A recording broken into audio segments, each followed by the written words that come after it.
नमस्कार, सूजस बुलेटिन में आप सभी का स्वागत है। मैं हूं आपके साथ कुनिका यादव। एक नजर हेडलाइंस पर।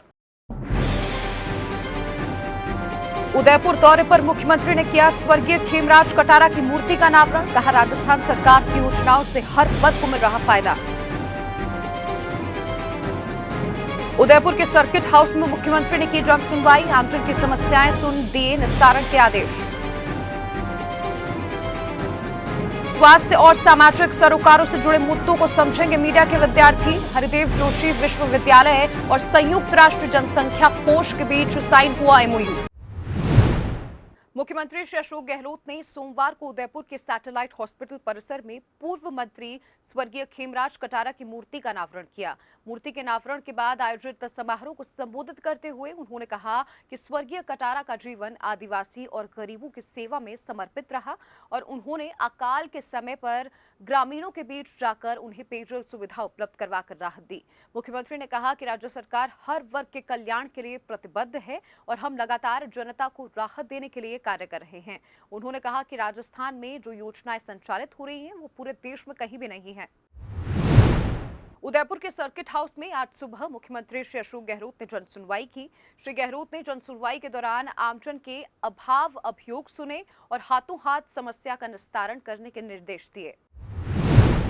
मीडिया के विभिन्न क्षेत्रों की पढ़ाई कर रहे विद्यार्थियों में स्वास्थ्य, जेंडर और सामाजिक सरोकारों से जुड़े मुद्दों की समझ बढ़ाने के लिए हरिदेव जोशी पत्रकारिता और जनसंचार विश्वविद्यालय और संयुक्त राष्ट्र जनसंख्या कोष ने एक एमओयू साइन किया है। एमओयू के शिक्षा संकुल के प्रशासनिक परिसर में सोमवार को आयोजित एक कार्यक्रम में यूएनएफपीए की कंट्री हेड एंड्रिया वॉयनार और एचजेयू के कुलपति प्रोफेसर सुधीर राजीव ने एमओयू पर हस्ताक्षर किए। यूएनएफपीए संयुक्त राष्ट्र की एक संस्था है जो जेंडर, महिला और बाल अधिकारों और स्वास्थ्य के क्षेत्र में संयुक्त राष्ट्र के विकास लक्ष्यों को हासिल करने की दिशा में काम करती है। ये बिहार, मध्य प्रदेश, उड़ीसा और राजस्थान स्थित अपने मुख्यालयों के माध्यम से राष्ट्रीय स्तर पर विकास कार्यों में सहभागिता निभाती है। इस दौरान यूएनएफपीए की कंट्री हेड एंड्रिया वॉयनार ने अपने संबोधन में कहा कि मीडिया का स्वरूप बदल रहा है और मीडिया के सहयोग के बिना सामाजिक बदलाव संभव नहीं है। यूएनएफपीए और एचजेयू का ये समझौता सामाजिक मुद्दों के प्रति जागरूक और जिम्मेदार मीडिया कर्मी तैयार करने की दिशा में अहम कदम साबित होगा। सहकारिता विभाग की प्रमुख शासन सचिव श्रीमती श्रेया गुहा ने कहा कि किसान को खेत पर आवास पर निर्माण के लिए सहकार ग्राम आवास योजना जारी कर दी गई है। इस योजना में केंद्रीय सहकारी बैंकों द्वारा किसानों को 50 लाख रुपए तक का ऋण 3 किश्तों में उपलब्ध करवाया जाएगा। समय पर ऋण चुकाने वाले किसानों को 5% ब्याज अनुदान मिलेगा। इस प्रकार किसानों को 6% ब्याज देना होगा। ये ऋण 15 सालों की अवधि का होगा। श्रीमती गुहा सोमवार को एपिक्स बैंक में केंद्रीय सहकारी बैंकों के प्रबंध निदेशकों की समीक्षा बैठक को संबोधित कर रही थी। उन्होंने कहा कि खेत पर आवास के लिए बैंकों को 72.70 करोड़ रुपए का लक्ष्य दिया गया है। उन्होंने दिशा निर्देश दिए कि महंगाई राहत कैंपों में आवेदनकर्ताओं के प्राप्त पात्र आवेदनों को जल्द ही ऋण वितरित किया जाए। प्रदेश में धार्मिक पर्यटन को बढ़ावा देने के लिए विभिन्न पर्यटक स्थलों के जीर्णोद्धार और उन्नयन कार्य करवाए जाएंगे। मुख्यमंत्री श्री अशोक गहलोत ने पर्यटन विकास कोष से 10.80 करोड़ रुपए की राशि के विकास कार्य करवाए जाने की मंजूरी दी है। इसमें कोटा चंबल की श्री ठाकुर जी मंदिर ढीपरी में 3.83 करोड़ रुपए, पीपलदा स्थित प्राचीन शिव मंदिर में 2.48 करोड़ रुपए, राजसमंद के सिहाड़ में प्राचीन चारभुजा मंदिर में 1.45 करोड़ रुपए और बीकानेर के श्री डूंगरगढ़ स्थित बिगाजी धाम में 3.03 करोड़ रुपए की राशि से विकास कार्य करवाए जाएंगे। जयपुर जिले के चिमनपुरा में बाबा नारायण दास राजकीय कृषि महाविद्यालय खोला जाएगा। ये महाविद्यालय निर्माणाधीन भवन में संचालित होगा। मुख्यमंत्री श्री अशोक गहलोत ने महाविद्यालय खोलने और संचालन के लिए 29 पदों के सृजन के प्रस्ताव को मंजूरी दी है।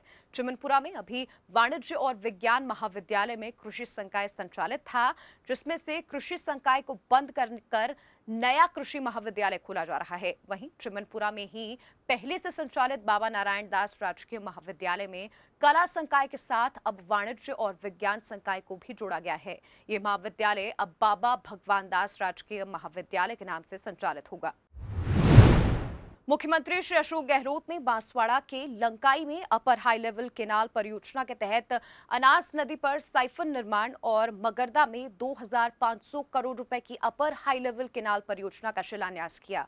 इस परियोजना से जिले की 6 तहसीलों के 338 गांवों में सिंचाई के लिए पानी उपलब्ध होगा। इस परियोजना में अनास नदी पर एक साइफन बनाया जा रहा है। ये गांगड़ तहसील के लंकाई गांव में स्थित है। ये साइफन परियोजना की एक महत्वपूर्ण संरचना है। इसमें मुख्य नहर को अनास नदी के नीचे से प्रेशराइज्ड पाइपलाइन द्वारा निकालना प्रस्तावित है। बहुत शानदार योजना जो है वो आपके यहाँ बनने जा रही है, जिसके कारण से आप सोच सकते हैं कि कुल 338 गांव की योजना लगभग 41,903 हेक्टेयर में सिंचाई होगी। और विधानसभा वाइज देखें तो बांसवाड़ा में 33 गांव है कुल आपके, और कुशलगढ़ में 127 गांव, बागीडोरा के अंदर 178 गांव। तो कहने का मतलब कि करीब 41,903 हेक्टेयर की योजना 2,248 मतलब करीब 2,248 करोड़ रुपए की योजना बनी है आपकी। आप सबको बधाई हो, बधाई आपको सबको। लगेंगे 2-2.5 साल लगेंगे बनने, 3 साल लगेंगे, पर इतने बड़े इलाके में जब सिंचाई होगी तो किसानों को कितना बड़ा फायदा होगा आप समझ सकते हो। नहर से पानी आएगा आपके। मुख्यमंत्री श्री अशोक गहलोत ने मगरदा में महंगाई राहत कैंप का अवलोकन कर गारंटी कार्ड सौंपे। मुख्यमंत्री ने यहां लाभार्थियों को ट्राइसिकल, स्कूटी और व्हील चेयर भी वितरित की। उन्होंने प्रशासन गांवों के संग अभियान का भी निरीक्षण करते हुए योजनाओं के लाभार्थियों से बातचीत की। राजीविका के स्टॉल्स का अवलोकन कर स्वयं सहायता समूहों के कामों और उनके उत्पादों की सराहना की। मुख्यमंत्री श्री अशोक गहलोत ने बांसवाड़ा जिले की ग्राम पंचायत छोटी सरवा को पंचायत समिति में क्रमोन्नत करने की घोषणा भी की। उन्होंने समारोह में कहा कि केनाल परियोजना आदिवासी अंचल की महत्वाकांक्षी परियोजना है। इससे सिंचाई जल सुनिश्चितता के चलते क्षेत्र में विकास संभव हो सकेगा और रोजगार के अवसर बढ़ेंगे। ये परियोजना अंचल के सामाजिक और आर्थिक उत्थान में महत्वपूर्ण भूमिका निभाएगी। मैं तो चाहता हूं कि अधिक से अधिक बांसवाड़ा का, डूंगरपुर का बीकाबाई कैनाल में बनाए हम लोगों ने, उदयपुर के क्षेत्र, प्रतापगढ़ के घाटोल हो, दरियावद हो, सब क्षेत्रों में कैसे सिंचाई की सुविधा बढ़े। और मुझे खुशी है कि योजना जो बन रही है उसके माध्यम से आज इसका शिलान्यास हुआ है। काम की कोई कमी नहीं है। आपके बांसवाड़ा, डूंगरपुर में, उदयपुर में जो टीएसपी एरिया है वो विशेष काम हमेशा किए गए हैं और आगे भी कोई कमी नहीं रखेंगे, ये मैं आपको विश्वास दिलाता हूँ। आसमा के हलचलों की जानकारी से नई पीढ़ी को रूबरू कराने की दिशा में जोधपुर में स्थापित एक अनूठी प्रयोगशाला रोमांच के साथ खगोलीय गतिविधियों और खगोल विज्ञान के तमाम पक्षों को दिखा रही है।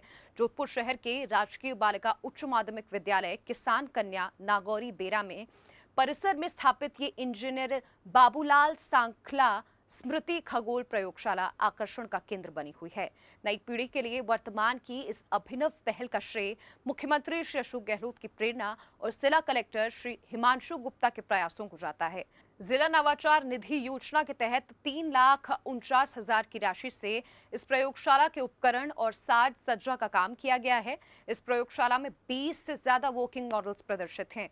प्रयोगशाला में मौजूद उपकरण और वर्किंग मॉडल्स के जरिए छात्राओं को पृथ्वी से लेकर अंतरिक्ष तक की खगोलीय स्थिति को समझने का अवसर मिल रहा है। अंतरिक्ष से संबंधित संपूर्ण जानकारी मिलेगी और प्रकाश के सभी गुणों की भी पूरी जानकारी मिलेगी। बच्चे यहाँ पर तारों के बारे में, सूर्य के बारे में, बुध, चंद्रमा, शनि, शुक्र सभी ग्रहों की जानकारी भी प्राप्त कर सकेंगे।